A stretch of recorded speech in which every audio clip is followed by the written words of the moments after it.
Hello everyone. तो हमने last जो लेक्चर था उसमें सेल साइकिल या सेल रिप्रोडक्शन स्टार्ट किया था। तो मैंने बताया था कि हम एक एक करके जो भी उसमें फेजेस इन्वॉल्व हैं उनको पढ़ेंगे। तो आज हमें पढ़ेंगे पहली फेज़ इंटरफेज़, जिसे आई फेज़ भी बोलते हैं। तो जो इंटरफेज़ है इसमें दो वर्ड है, एक है INTER, inter which is a Latin word, इसका मतलब होता है बिटवीन, और फेज़ एक ग्रीक वर्ड से लिया गया है फेजेस, PHASIS, जिसका मीन्स है एस्पेक्ट। तो इंटरफेज़ क्या होती है? ये ऐसी फेज़ होती है जिसमें कि there are series of changes, मतलब कुछ चेंजेस होते हैं एक के बाद एक के बाद एक के बाद, और किस में होते हैं? इन अ न्यूली फॉर्म्ड सेल, किसी न्यूली फॉर्म्ड सेल में ये चेंजेस होते हैं और उसके न्यूक्लियस में। तो यानी सेल और उसके न्यूक्लियस में कुछ सीरीज ऑफ चेंजेस होंगे, और ये चेंजेस क्या होंगे? क्या चेंजेस होंगे?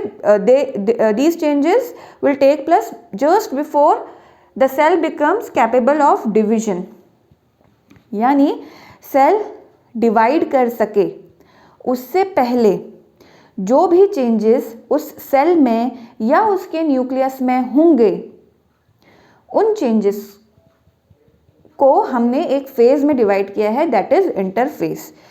ठीक है, अब हम इंटरफेस को अगर देखें तो इसको ये नॉन डिवाइडिंग स्टेट होती है सेल की। Of course this I have told you in my last lecture also कि ये नॉन डिवाइडिंग फेज होती है या नॉन डिवाइडिंग स्टेट होती है किसी भी सेल की, और इसको हम इंटर माइटोसिस भी बोलते हैं। ओके, और इस फेज में जो सेल होगा उसका जो न्यूक्लियस होगा उसको हम बोलेंगे, जो सेल इंटरफेज स्टेज में होगा उसके न्यूक्लियस को हम बोलेंगे interphase nucleus. Not so difficult. और जो टोटल जनरेशन टाइम है या जो पूरा जो सेल साइकिल है उसका 70 to 90% जो स्टेज रहती है या फेज रहती है वो इंटरफेज होती है। यानी इंटरफेज जो है टोटल जनरेशन टाइम का 70 to 90% रहता है।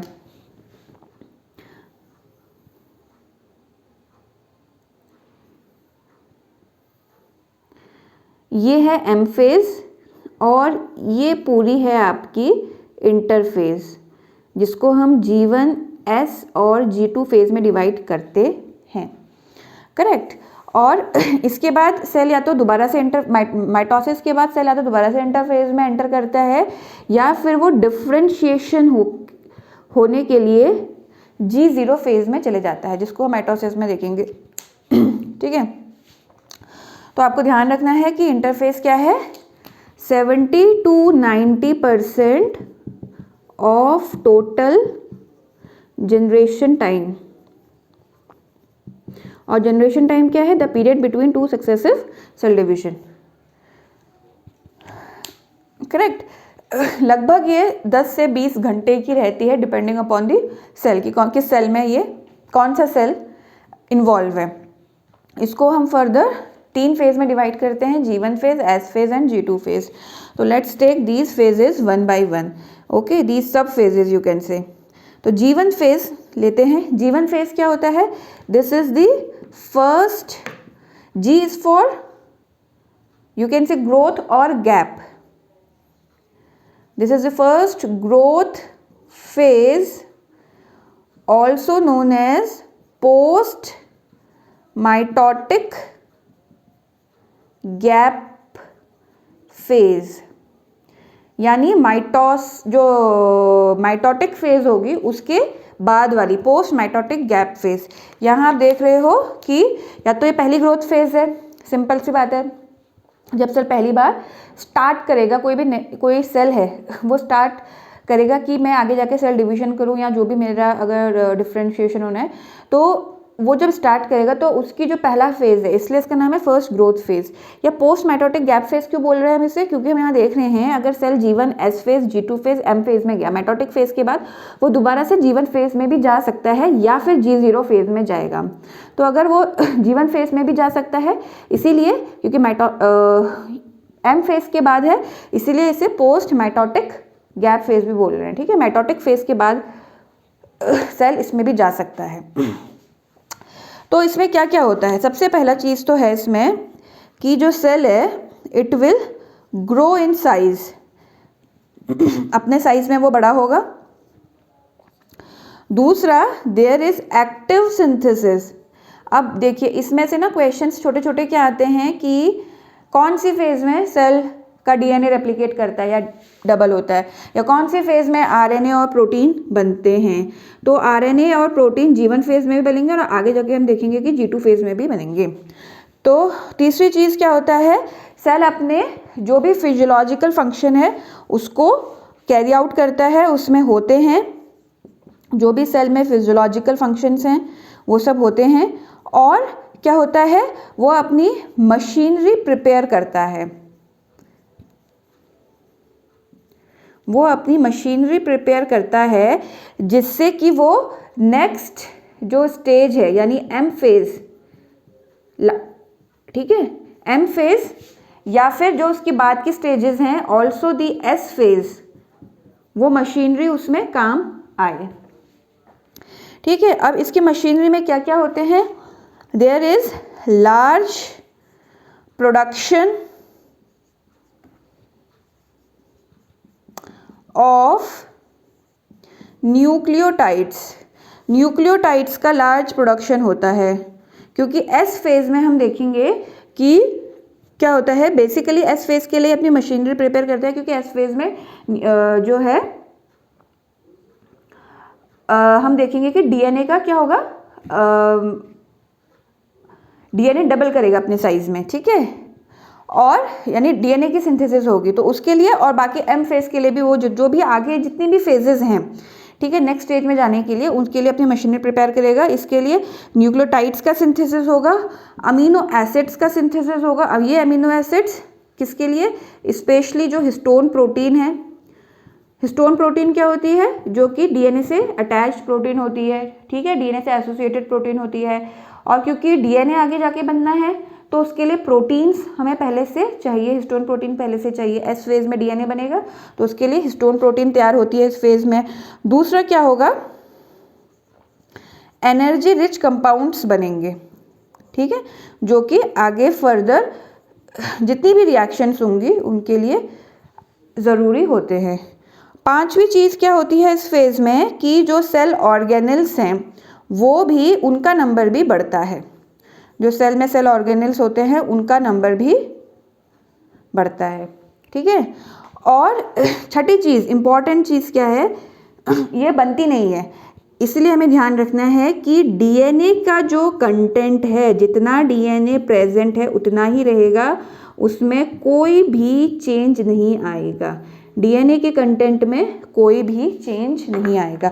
तो ये 6 चीज़ें हमें याद रखनी है कि सेल जो है साइज में बढ़ेगा, there is active synthesis of RNA and protein, cell में फिजियोलॉजिकल फंक्शंस वो अपने कैरी आउट करेगा, और अपनी मशीनरी को नेक्स्ट स्टेज में जो उसको चाहिए उसके लिए वो अपनी मशीनरी प्रिपेयर करेगा। नेक्स्ट स्टेज में जो भी चीज़ें चाहिए इसी उसमें हम देखेंगे कि वो there is large production of nucleotides, histone proteins and energy rich compounds या सब्सटेंसेस, और सेल ऑर्गेनेल्स भी का नंबर भी बढ़ता है, और but there is no change in DNA content. DNA का कंटेंट क्या रहेगा, सेम रहेगा। अब देखेंगे, ये हो गई G1 फेज। अब देखते हैं एस फेज। एस फेज जिसको कि सिंथेटिक फेज भी बोलते हैं।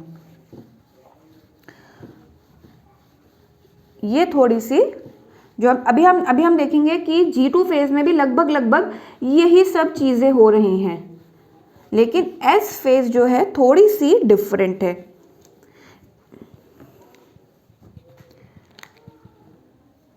तो एस फेज जिसे कि सिंथेटिक सिंथेटिक फेज भी बोलते हैं, यानी इसमें सिंथेसिस होगी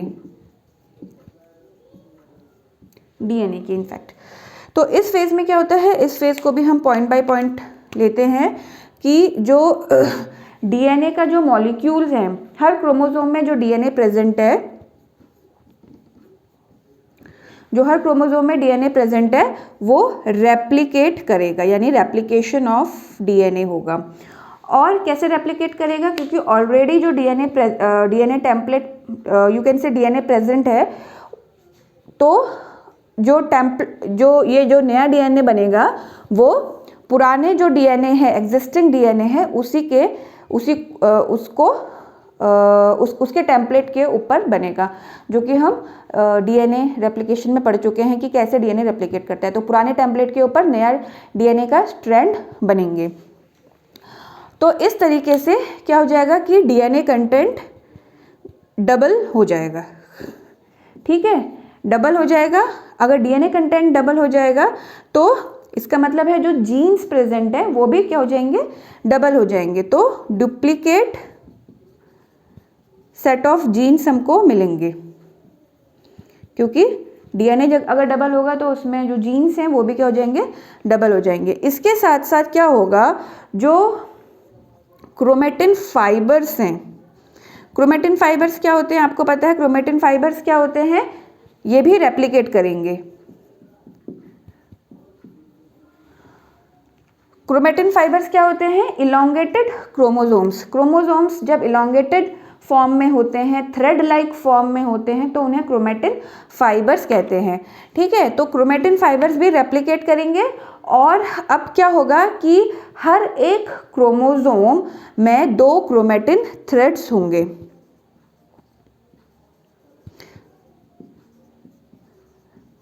यानी हर एक क्रोमोसोम 2 क्रोमेटिन थ्रेड्स का बना होगा, जिन्हें कि हम क्या बोलते थे, सिस्टर क्रोमेटिड्स, है ना। और ये दोनों के दोनों कहाँ पर जुड़े होंगे, एक पर्टिकुलर पॉइंट में जुड़े होते हैं, जिन्हें कि हम सेंट्रोमियर बोलते हैं, करेक्ट। यानी क्रोमेटिन जो फाइबर्स हैं वो भी रेप्लिकेट करेंगे। क्रोमेटिन फाइबर्स क्या होते हैं, simply these are elongated thin thread like structures, and these are basically nothing but chromosomes, means the chromosomes long thread like एक नेटवर्क फॉर्म में रहता है, तो उन्हें उस केस में उसको क्रोमेटिन बोलते हैं ना।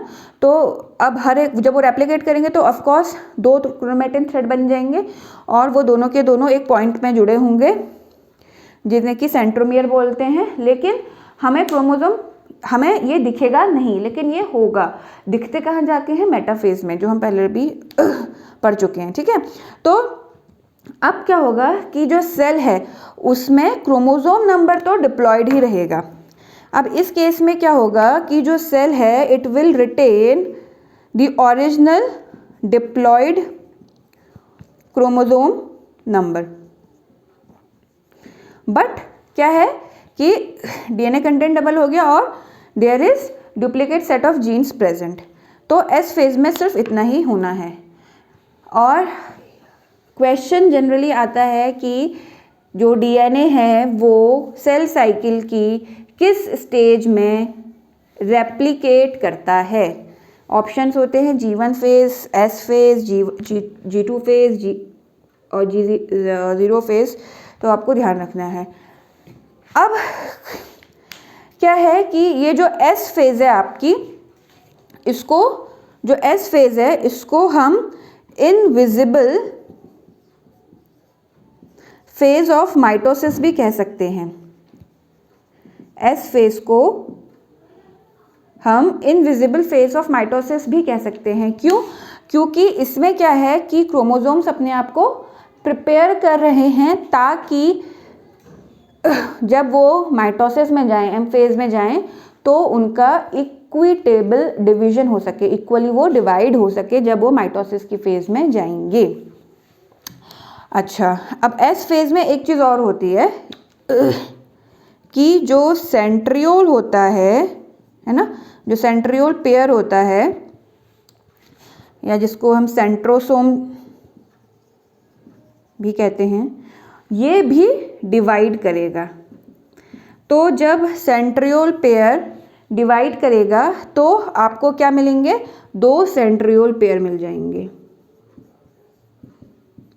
यानी 2 की जगह 4 आपको इस फेज में बनेंगे सेंट्रोसोम। ठीक है, तो जो सेंट्रियोल पेयर प्रेजेंट है वो भी डिवाइड करेगा और आपको 2 सेंट्रियोल पेयर मिलेंगे। एक ये 1 था, ये 1 पेयर है, यहाँ 2 पेयर मिलेंगे। ठीक है, तो एस फेज में ये भी होगा। अब देखते हैं G2 फेज।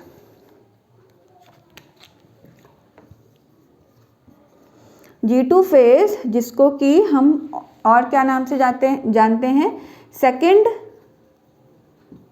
ग्रोथ फेज, या हम इसको क्या कह सकते हैं, क्योंकि ये फेज माइटोटिक फेज के जस्ट पहले है, इसीलिए हम इसे प्री माइटोटिक गैप फेज भी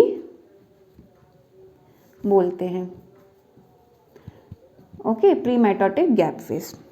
अगेन जैसे कि G1 फेज में था, तो there is active synthesis of RNA and proteins. तो RNA और प्रोटीन की सिंथेसिस होगी। सेल अपने आप को माइटोटिक फेज में जाने के लिए प्रिपेयर करेगा। Cell will prepare itself to go into mitotic phase। Again जैसे वहाँ मैक्रोमोलिक्यूल्स बन रहे थे अलग अलग, यहाँ भी there is synthesis of macromolecules. और ये क्यों बनेंगे, for multiplication of cell organelle. वहाँ भी हम देख रहे थे कि सेल ऑर्गेनिल क्या कर रहे थे, अपने नंबर में बढ़ रहे थे, तो ये मैक्रोमोलिक्यूल यहाँ भी सेल ऑर्गेनिल को बढ़ाएंगे। दूसरा, जो आगे जाके एम फेज में स्पिंडल फॉर्मेशन होगा, उसके लिए ये मैक्रोमोलिक्यूल्स चाहिए, और सेल ग्रोथ होगा। ठीक है, सेल की ग्रोथ के लिए ये स्पिंडल फॉर्मेशन हम देखेंगे माइटोटिक फेज में होगा। ठीक है, और चौथा क्या है कि अब इस फेज में जो सेल है